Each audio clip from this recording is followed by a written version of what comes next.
Tumeamua kuabudu hapa kwa sababu wale kama unavyoona pamezuiliwa, kwa hiyo shughuli za huduma hazipo, na watu hii ni wiki ya pili hawajaweza kupata nafasi ya kuabudu na hakuna mahali pote pa kuabudu. Sasa kwa sababu ya kuepusha fujo, tunaona tusogee, na kwa sababu wengine wengi walikuwa na taarifa hii, kwa hiyo wamekuja, tunaona kurudisha nyumbani, basi tufanye ibada fupi hapa, baadaye tuweze kuendelea na shughuli zetu.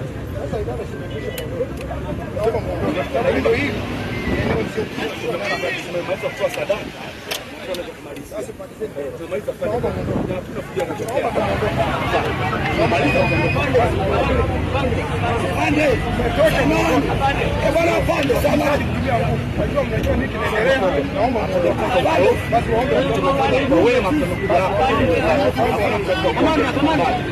Pande. Pande. Tunaomba sisi. Naongea na huyu. Ngoja maliza. Kwa wema waambie waondoka. Kwa sisi tunamalizia kwa watu. Wewe mwibia mtiti tulikaa wizara husika imekana kwamba ifanye masuala haya. Wizara husika imekana masuala haya. Sawa? Tumekwenda mahakamani. Sawa? Wizara anasema kwamba ile tambui. Hiyo hili na nani? Sawa? Hiyo hili na nani? Sawa? Sio tuomba wa serikali. Sawa? Tuomba wa serikali sisi. Sizeni. Natuma ujumbe huko wa Tanzania. Sawa?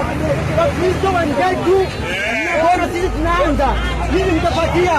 Sawa? Ni muda wa kupata sauti. Nasikia. Ni muda wa kupata sauti. Nasikia. Tuko hapa. Tangu tumepata uhuru Tanzania, sijawahi kuona jambo kama hili. Nyumba ibada. Kosa la imamu, huwezi kufunga msikiti.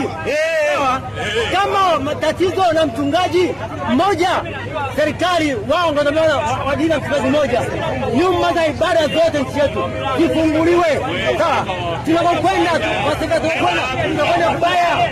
Sawa? Kwa mujibu wa sheria tuna haki ya kuabudu.